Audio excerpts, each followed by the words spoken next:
Well, good morning, everybody.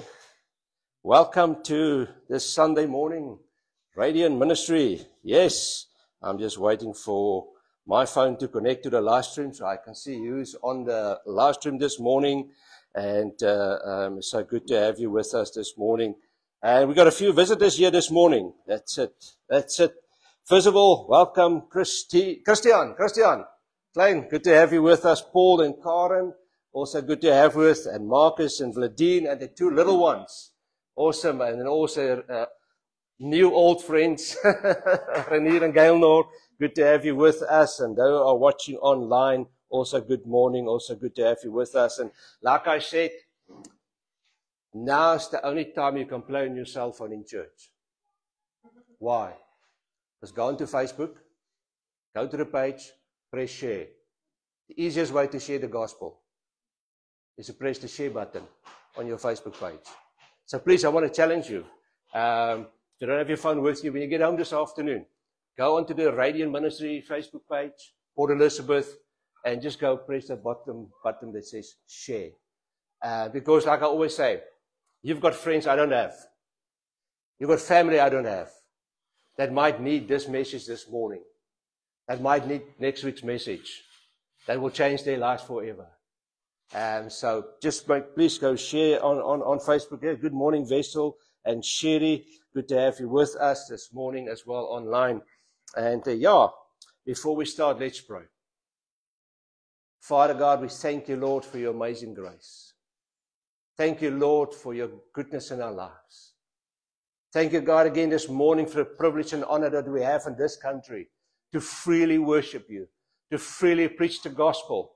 Lord, for this grace period that we still have, Father, that we can do it.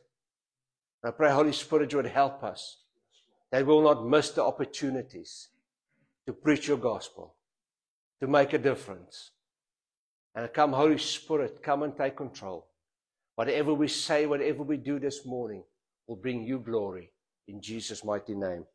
Amen, amen, amen. Our worship... Hopefully by next week we will have worship. Our brand new laptop packed up out of the box and didn't want to work. So it's went back so that you can hopefully send us a new one. So we can have our worship. Because we used to do worship YouTube, but they keep on cutting us off. Somebody in Belarus and Russia had the issue with it and they keep on cutting our live stream. So we will, once we get going, we will do it through the computer that we've got a license to do it with. So that's why after the past few weeks we don't have any worship. But like I said before, why do we have so many rituals that we have to do it? So we need to worship. We need to get in God's presence, get our mind off it. But if it doesn't work today, if we don't do it today, what's the difference? Because what is the most important is His presence and His word. He said, as long as we preach the word. My old pastor, when I got saved in the assemblies, then you get days, what, the worship flows and everything, and people let's just worship. And he says to me, never compromise on the word. Because worship is great, but it's the word of God that saves people through the cross of Jesus. You always have to preach the word. No matter what, even if it's just a short 5-10 minute sermon, he always says, preach the word. You can always worship some other day, but you can never stop preaching the word and the gospel. Amen. Great. Well, this morning, morning guys, welcome. Good to have you with us. My sermon title for today is Believing in God or Believing God. Believing in God or believing God. Is there a difference? Is there a difference in believing in God or believing God? And if there's a difference, what is the difference? And that's what we're going to look at this morning, is the difference between believing in God or believing God. And our scripture comes from James 2:23. James 2 verse 23. I'm reading from the New King James Version. And the scripture was fulfilled which says, Abraham believed God, and it was accounted to him for righteousness. And he was called the friend of God. Abraham believed God, James 2:23. And it was counted to him for righteousness. And he was called the friend of God. You see, there is a vast difference between believing God and believing in God. So many people today believe in God. They acknowledge that He exists. They acknowledge His creation. They acknowledge His power. You see, they acknowledge all these things. But the Bible tells us to believe in God is different from to believe God. Why? Because to believe God consists of a relationship, a walk with Him, obedience. Okay. You see, it flows from that complete trust in Him and His Word to believe Him. See, to believe in God is intellectual. To believe in God is intellectual, it's with the mind. And remember the word mind. Okay, we're going to look at it later. But to believe God is an entering into a relationship, a living covenant, and being transformed. To believe in God is intellectual, it's with the mind. To believe God is to enter into a relationship, into a covenant, and being transformed. Amen. You guys can say amen. Okay. Believing in God versus believing God. You see, like I said in the beginning, there is difference. And to believe in God is intellectual. But there's not a lot of transformation that takes place. See, James 2:19 says, it is 2:19, yeah, says that even the demons believe in God. And they even believe that He's one. But is their life changed? Huh? Does the demons being transformed? Is the demons becoming righteous? Nothing happens. But yet they believe in God. The Bible says it. You see, do we need to believe in God? Yes. There's a place for that as well. Every day I need to believe in Him more and more as I grow. You see, if you know somebody, the more you know Him, the more you start to believe in Him. Okay? But is it possible to believe in Him and still be in rebellion? Still have fear? Still be selfish? Still depend on my own? Yes. The proof is around us today. The proof is around us today. How many people say they believe in God? Statistics in this country show 78% of this nation believe in God. 78% of this nation said they believe in God. But do we see the transformation? Do we see it? Huh? They still live the way they want to live. They still do the way they want to do. They still fear the future. They still live in disobedience. It's scary if you go on the internet and you see how many gay and lesbian and transgender pastors there is that believe in God. Well, it's not my God I believe in, obviously. You see, but there's no transformation. Because if I believe in God, it's intellectual. Like I said before. It's based on my belief system. But to believe God is transformational. See, a good example for this. If you're sick, do you go to a doctor? Yes. No. Okay. Why do you go to a doctor and not to the mechanic, Marcus at the back there, when you're sick?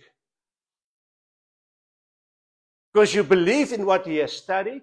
You believed in his years of experience. So now you go to him to tell you what's wrong. So now you go to him because you believe in all these things. And he gives you now a prescription. He says, here's the prescription. You need to take this medicine to get better. But now you never go to Clicks or Dis-Chem, and you never take the medicine. Did you only believe in a doctor, or did you believe the doctor? Because if you truly believed the doctor, you would have done what he have advised you to do. You would have obeyed his command. But because you only believed in him, and never believed him, you never fulfilled and did what he tells you to do. You see? But God is calling us to do something more exceedingly greater than just to believe in him. We have to believe him. You see, believing God means trusting what he says, acting on his word, building our lives on his promises. It means surrendering our will for his will. When we believe God, his word will shape our decisions. His word and his promises will anchor and give us hope. And his commandments will direct us into obedience. So now, what is the evidence of believing God? The evidence of believing God is obedience. Obedience is the evidence of believing God. You see, a great example of that is Abraham. I'm going to speak a bit about Abraham today. See, God called Abraham in Genesis 12. And he gave him a word. And he gave him a promise. Listen, Genesis 12 verse 2. I will make you a great nation. I will bless you and make your name great. And you shall be a blessing. That's the promise. The word came to him before, leave your country and go where I will show you, where I will take you. God didn't tell him where he's going. God just said to him, go, I will show you. If I tell you today, okay, get in your car and go, I'll tell you where to go. Okay, when I drive out here, do I go right on Kragakama? Do I go left on Kragakama? Do I go down Welcome Street? Which direction must I go now? God said, just go. See, God didn't give him a map. God didn't give him GPS, that auntie that talks to you.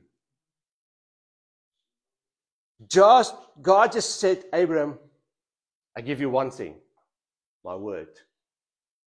That's all Abraham got from God, was God's word. Go. You see, and that's why I truly believe that Abraham didn't just believe in God, he believed God. And I'll prove it to you later.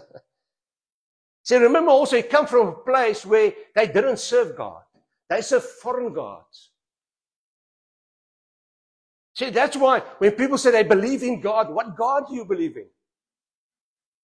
Because in these days and age, these guys believe we serve the same God. And we've got different prophets. Jesus and Muhammad and all these guys. You see, but Abraham had to believe God. Because imagine, again, when I always speak about the Bible, I always say, I've got a few things I always say. I've got a lot of sayings, actually. I always say, never read your Bible. Study your Bible. But when you study the Bible and you get verses on, go and study the culture, the time, the history it was written. For you to get a better revelation of what it means when it says something there. To understand it better. Now let's go back a few thousand years.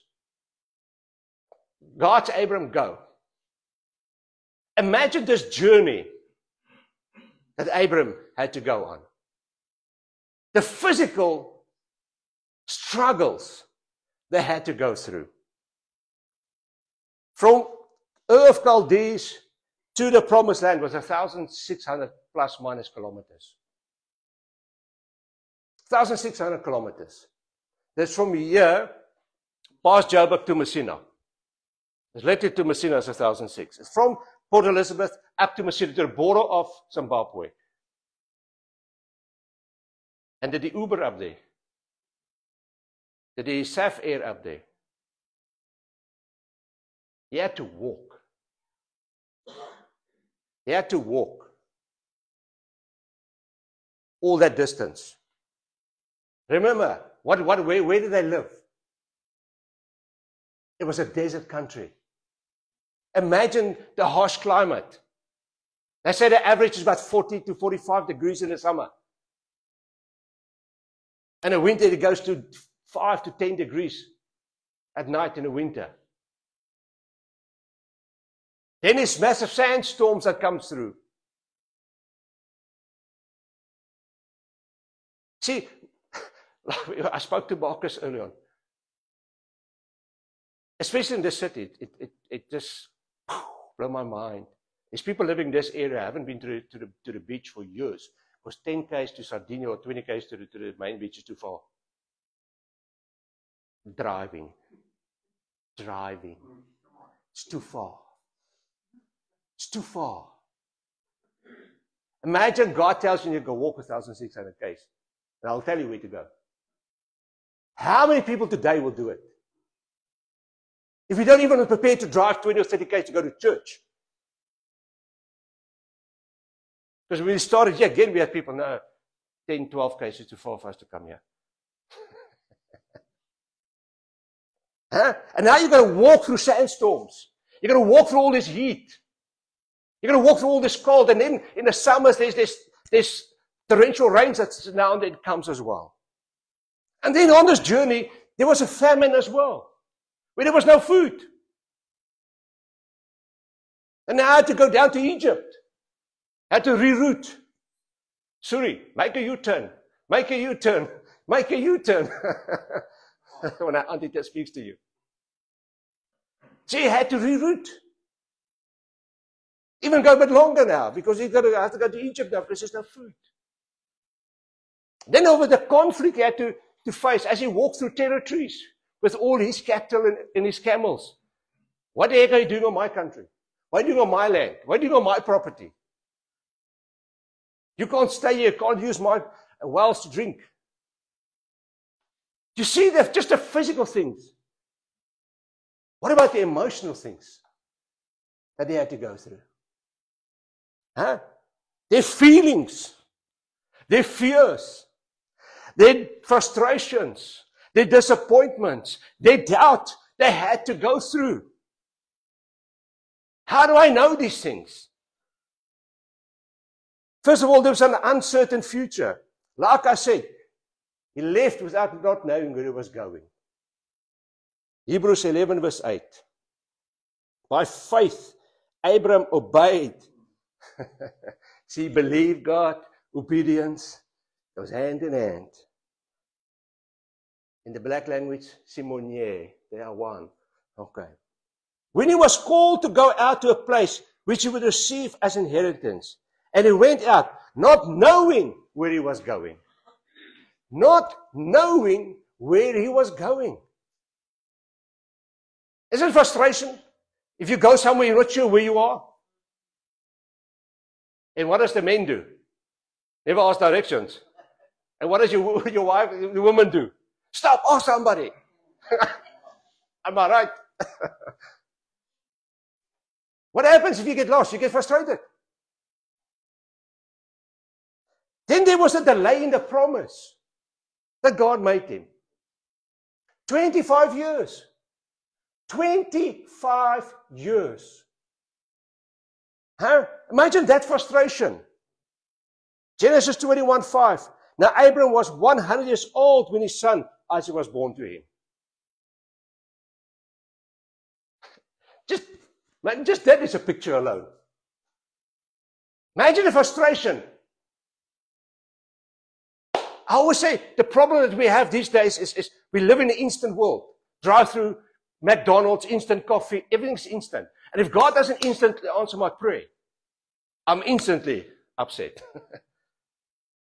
Imagine waiting 25 years. 25 years. Now, unlikely circumstances, doubt starts to come in. And what's that? Romans 4 verse 19. Without becoming weak in faith, he considered his own body now as good as dead. Okay, and I always say, even the little blue pill would not have worked for him. Simon will catch you this afternoon at lunch. Even the blue little pill would not have worked for Abraham. His body was as good as dead. Since he was about 100 years old, and he considered the deadness of Sarah's womb. God, you say this? Come on, be real. There is no haba. Nothing's going to work. Huh? Nah, I doubt it. Then the test of obedience came. When he had to go offer Isaac. Imagine the fear that must have come over him. What is your biggest fear sometimes when God tells you something? Did I hear right? Was it God? Because things doesn't work out the way I want it to work out. Did I hear right? I start to fear if this is God's will for my life. I start to fear if this is God's plan for my life. But God, you said this. Now you tell me to do this. What's wrong with you? I love this piece of scripture. I often quote this. I love it. Genesis 22 verse 5 and 8. You see, this is again a proof to me that Abraham believes God, not in God. And Abraham said to this young man, verse 5, stay here with the donkey, and the lad that I going yonder to worship. You see, and here I say, not even Hollywood is original. And the word says, and we will be back. Where did you hear that in Hollywood? I'll be back. The Terminator. See here, because he believed God. He says, we will be back. Not I, we. Now it goes on in verse 8. And Abraham said, my son, God will provide for himself the lamb of the burnt offerings. Why did Abraham have such faith? Why do I truly believe that he believed God, not in God? Because God gave him Isaac out of something that was already dead. He and Sarah's bodies was already dead. We just read those scriptures. He considered his body as dead. He considered the deadness of Abraham's womb. So if I have to kill him and burn him to ashes, out of the deadness, God can raise him again. Because out of this deadness of my and Sarah's body, God raised him. And that's why he truly believes God, not just in God. And he obeyed.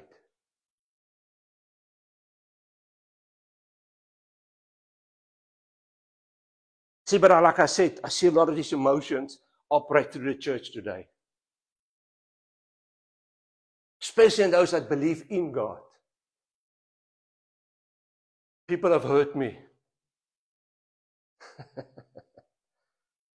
God, you have disappointed me. The church have disappointed me. I doubt if God loves me. God, you've promised and nothing has happened.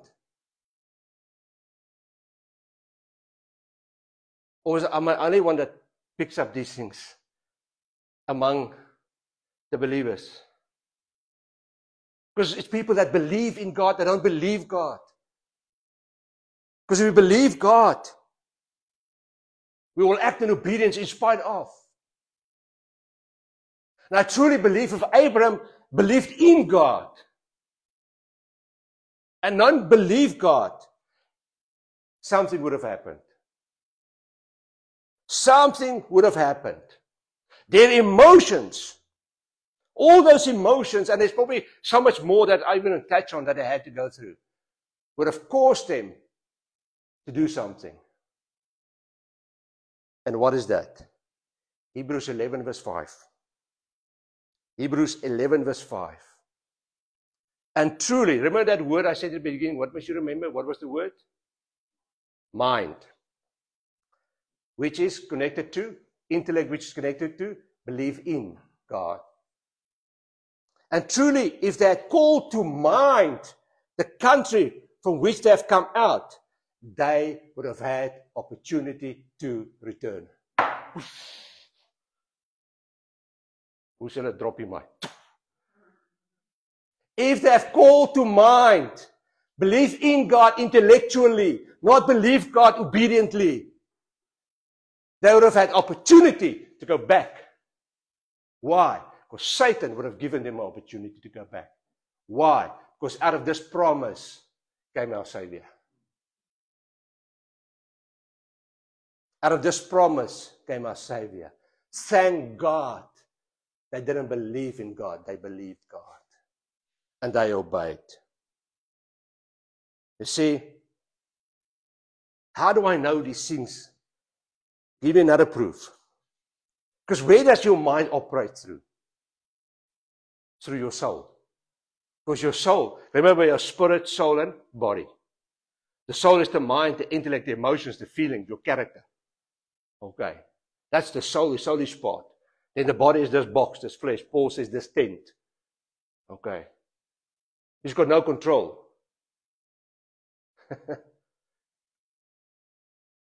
Whether did my hand automatically come scratch my head? What caused my hand to scratch my head? What caused this body to move? The soul, the mind. This body cannot go and do without the soul or the spirit operating through it. Who have seen a dead person? Who have seen their eyes open? You see, and you look into their eyes. You see what Paul says. This is only a tent. This is only a box. This is only a vessel. But the life is not in this flesh. The life is within. Numbers 13:33. Listen to Israel. Operating, because they believed in God. They never believed God. They're operating from a soulish point, from a mind point of view. Numbers 13:33. Now they're standing before Jericho. There we saw the giants, the descendants of Anak, from which came the giants. And listen to this. Listen. What's the little boy say? Listen, Linda, listen.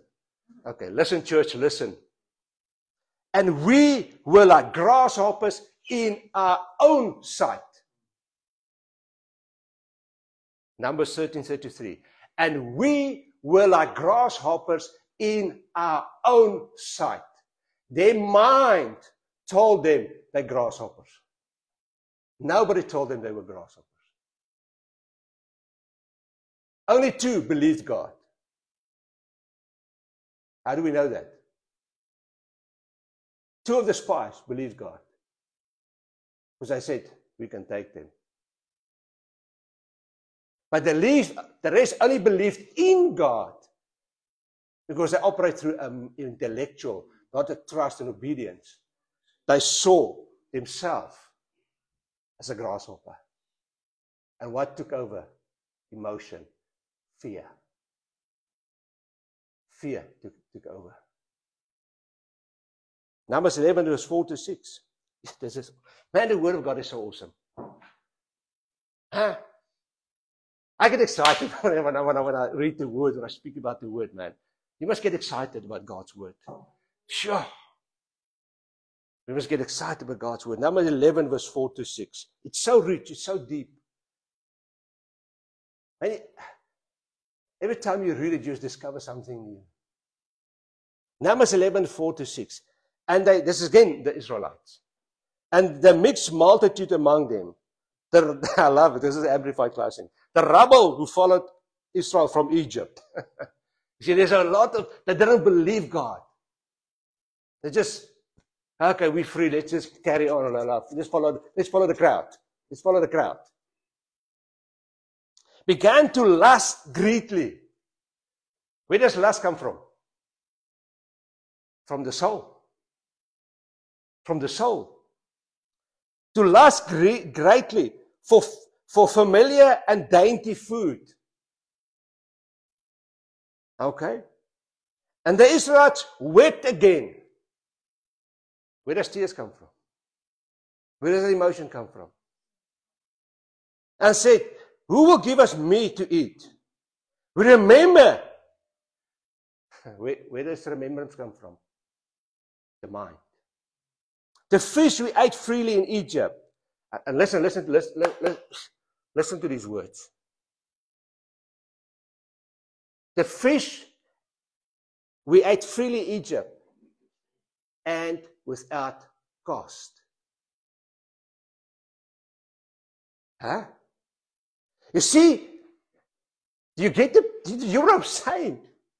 We want to go back to Egypt because there we got all the dainty food. We got the fish that cost us nothing. You see how the enemy, if you operate in believing in God with the intellect, will give you opportunity to go back. Was it freely? No, they were slaves. It cost them their lives. But because they believe in God through their emotions and their intellect, they got so deceived that they think it cost them nothing. Without cost. It cost them their freedom. It cost them their freedom. The cucumbers, the melons, the leeks, the onions, and the garlic. But now our soul is dried up. There is nothing at all in the way food, but to be seen, but this manna. Only the stuff that God provides. Because where did the manna come from? Who was their provider?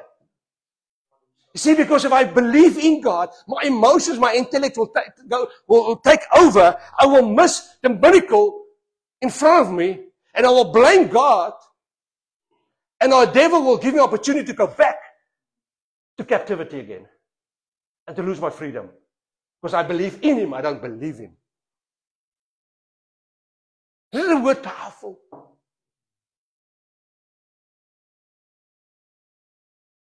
You see, if I believe God, then I don't live through my emotions. And now I'm not saying we don't have emotions anymore. As long as we live on this earth and I have a soul, there will be emotions. We will have emotions. Okay? But I don't now live through my emotions. I now live through obedience. Because if I believe God, I don't live through emotions. I live through obedience. Just like Abraham and him had to live through obedience and not emotions. Because they had to live through the emotions because they just believed in God. That lineage would have never continued. Satan would have given them opportunity to go back to the country, to go serve foreign gods again. To be captive by foreign gods again. You see, when I believe God, it reshapes me how I handle disappointment. It reshapes me how I handle disappointment. Will we get disappointed in this earth? Will we get disappointed in the church? Why? Because church, this is the church, not this building. And are you perfect? Only me. And I'm just kidding. We're all unperfect. So we're going to disappoint each other. We're going to hurt each other. But when it happens, because I believe God, I know how to deal with it. I know how to handle it now. It doesn't handle me. That old saying, ja, broers and sisters, onder omstandighede. So what am I saying? Under the circumstances, who's in control? Because Romans 5 verse 17 says, now through Christ Jesus, you may rail and rule.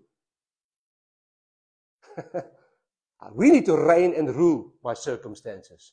I'm not under the circumstances anymore. I have circumstances, but I am now in control of the circumstances. Why? Because I believe God. Okay. We will face frustration, but now I will handle the frustration if I believe God. When fear comes and fear tries to take over me, I will know how to handle fear. Be anxious for nothing. How many times does the Bible? I think that they say it's 365 times. The Bible says, do not fear. If I'm correct. 365 times. How many days in a year? Just asking. See, when delays come, when things doesn't work out when and how I want to work it out, when my timing doesn't line up with God's timing, I will know how to handle it. Because I believe Him. I obey Him. He's in control. You see, again, years ago, I always use my past not as a crutch. Your past can never be your crutch. It's your testimony. And I'll prove it to you through scripture again now. Years ago, somebody, two people very close to me, hurt me badly. Hurt me badly. Now I had a choice how I will handle all these things. But thank God I believed God. I believed His word. And I obeyed His word. And I operate through forgiveness. Not because I'm great. Okay. Because He is mighty. I operate through forgiveness. I did what God told me to do. Was it easy? No. The one thing God told me to do is to pray for them that God will bless them and give them what I want from God. That's the most difficult thing you ever can do for somebody that have hurt you. To pray for them every day. Every day. You pray that God will give them and bless them what you want from God. For them.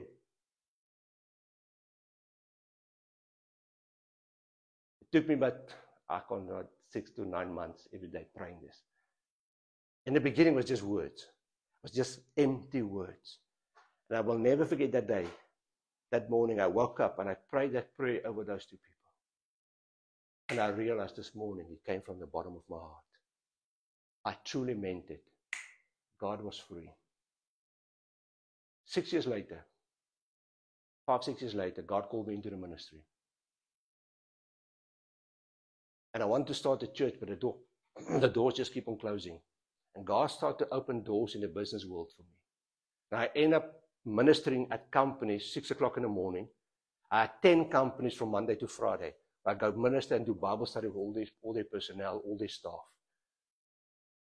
And then one guy that hurt me so much had his own company. And where did God open the door for me? And for 6-7 years, I can't remember. Every day when I get there, I'll go sit in his office. We'll have a cup of coffee. And I will speak to him like I'm speaking to you now. And I will go and minister. Not because of me. It's just because I just believed God and obeyed His word and do what He said. And He gave me the opportunity to tell the others about Jesus Christ. You see, Luke 9:62. Luke 9:62. No one who puts his hand to the plow and looks back is fit for the kingdom of God. No one who puts his hand to the plow and looks back is fit for the kingdom of God. Why? Because I only believe in God. I will operate an intellectual mind. My emotions will take control of my life. And the enemy will give me opportunity to go back to where I came from. And then I will not be fit for the kingdom. Why? Because I will live back in my slavery again. And I will have no benefit to nobody. But if I believe God, I live in obedience. In spite of my past. In spite of my failures. In spite of what I can and cannot do. I obey and I go forward. See, what does believing God looks like? First of all, it's obedience to His word. If God says it, I'll do it. James 1 verse 22. James 1:22. Be doers of the word, and not hearers only, deceiving yourself. I always say to people, do you believe the Bible? Or do you believe in the Bible? Do you believe what stands here, or do you just believe in what stands here? Because if I believe, then I would act. Good example. Okay. Marcus, you're a strong guy. I'm not picking on you. When you came in here, you had a choice to sit here or sit there. Why don't you sit on this chair? Because you're a big guy. I've seen big guys sit on chairs like this. What happens? They split. They break. Because especially on the tiles. I've seen it in churches many times. Why did you go sit on the chair you sat on this morning? Why did you sit there? Because you believe it will hold you. If it had only 3 legs, would you have sat on it? See, your belief system will always turn into action. When you get to your car this morning, did you first open the bonnet to see if the engine is there? Or what did you do? You opened the door and did you do what? Put the key in the ignition, and what did you do? You believe that car will go, and you act upon it. If I believe God, I will act upon it. If I don't act upon it, it shows you I don't believe God. I only believe in Him. I'm just like the Israelites. The next thing about to believe God is to trust His promises. Even if circumstances seem impossible, I will trust His promises. 2 Corinthians 1 verse 20. For all the promises of God in Him, who's Him? Jesus, are yes and amen. To the glory of God through us. For whose glory? For His glory. That's why I had to believe God. Just like Abraham had to believe God for the promise. So that through his obedience, his believing God, the promise might be fulfilled. And now we have that promise. The next thing that happens is when I believe God is letting go of the past. Not returning to my old habits, my old failures, or even security. See, when God called me into this ministry, it was end of 2010. God called me when I was very small. Since I had brains, I knew I was going to the ministry.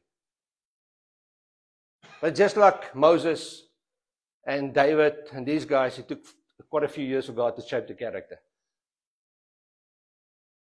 But in 2010, when God called me, He said, start this ministry.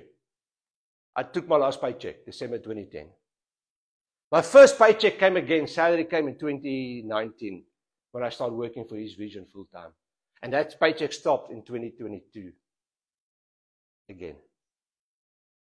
And this week, the directorship decided I can get a small salary again from this ministry.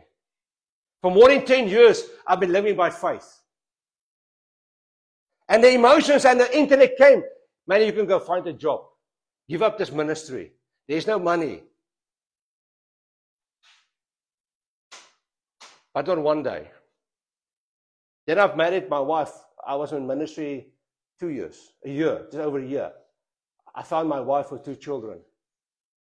And that's like somebody donated $2,500 a month into my ministry account. Not a salary, every now and then they would. Now I need to provide for a wife and 2 children. The mind, the enemy came to find a job, give it all up. But thank God I believed him. But 14 years later, I'm still standing here. Not one day did we go hungry. Not one day did I ever slept in my car. Yes, I've lost a car. I had to walk for 6 months to go minister because I didn't have a car. Because I couldn't pay it. The bank took it back. But God even provided that without me paying a cent back to the bank. The bank sold it for what it was owed.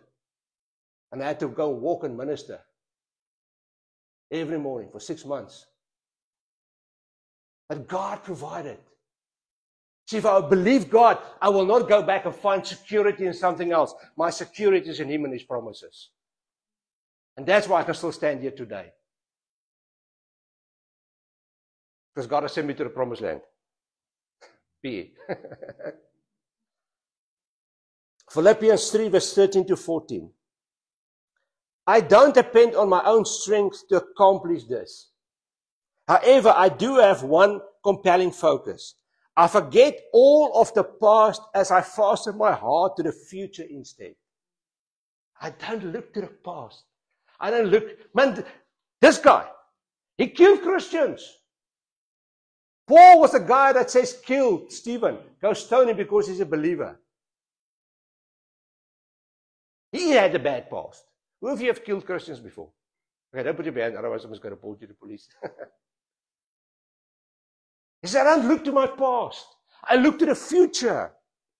I run straight for the divine invitation of reaching the heavenly goal and gaining the victory prize through the anointing of Jesus. Living with it, the next thing is living with eternal perspective. Colossians 3 verse 1 to 2. Colossians 3 verse 1 to 2.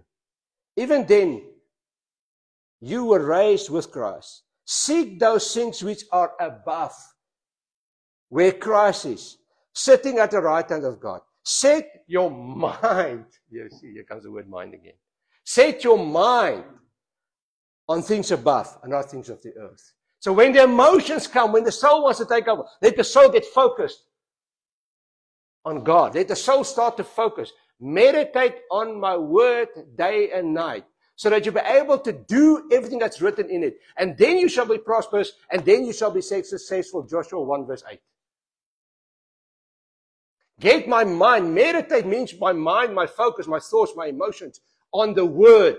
So when the emotions come, if I believe God, I will refocus it onto eternal things, not earthly things. That will give me opportunity to go back to captivity again. Matthew 7:21. Sorry. The next thing, if I believe God, I'm a friend of God. I become a friend of God. Remember our opening scripture, James 2:23.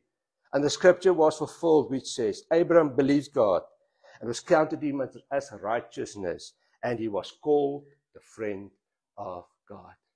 Man, what a friend to have. Huh? What a friend. Ag Joey, ek het ons jou gordyn oop, maar sorry, die sonnetjie is nou weg. Dan kan ons 'n bietjie weer vars lig kry. Sorry, just a reflection.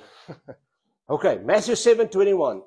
Not everyone who says to me, Lord, Lord, shall enter the kingdom of heaven, but he who does the will of my Father. See, to believe God means I live in obedience. I do His will. 7:21. Not everyone who says to me, Lord, Lord. Because everyone, I believe in God. But their lifestyle shows totally opposite.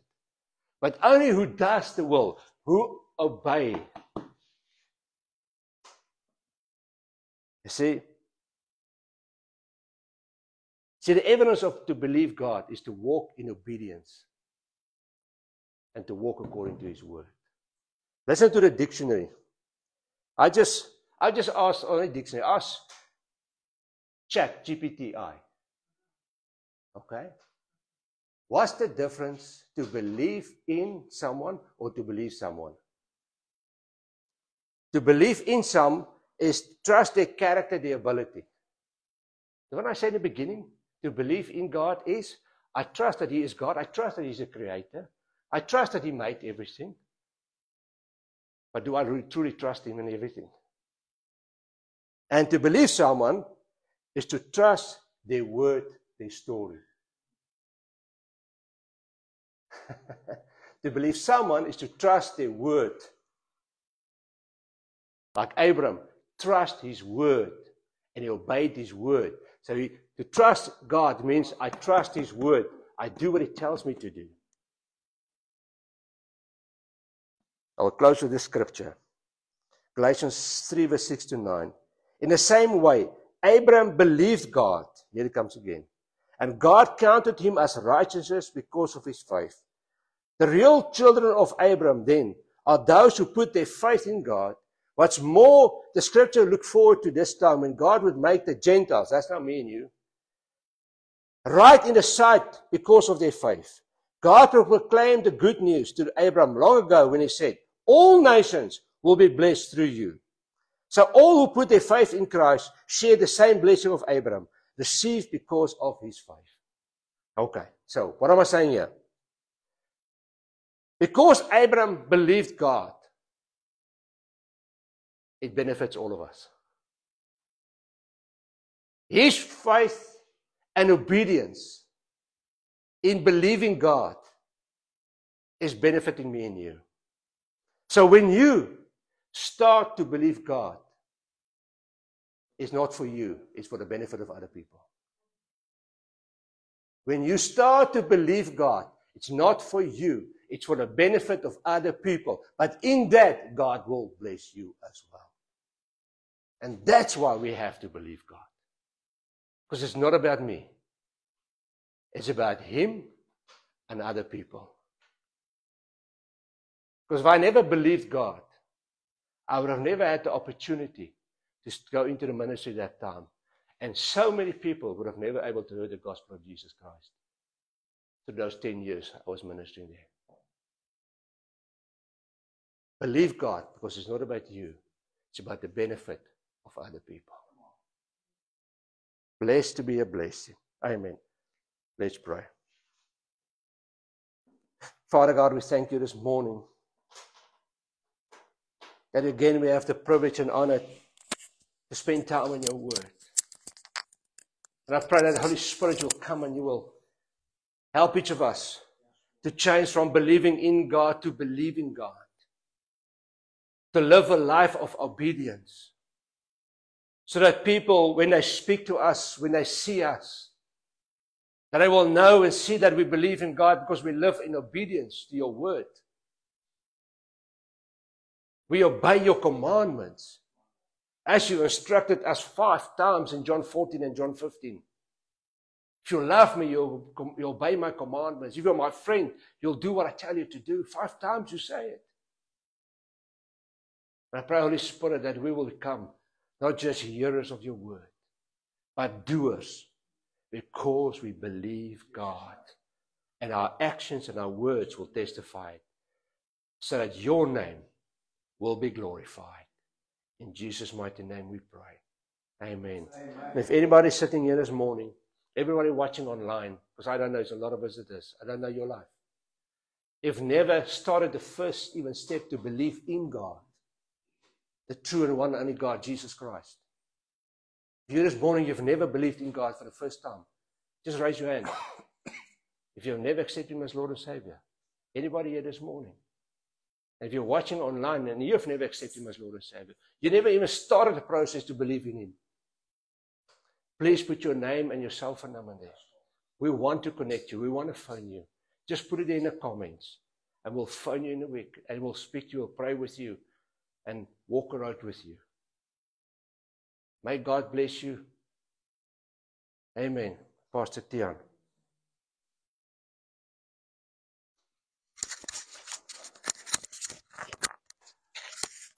Good morning. Good morning. What a powerful word, Pastor Carl. Thank you for that word that really blessed us this morning. And you were talking about instantly this morning. Everything is instant. And when I'm going to do the offering, I realized there's one thing that's not instant, and that's it. There's no instant money coming into the bank account so that we can expand the kingdom of God. The Word of God says in Luke 6 verse 38 in the NIV, give,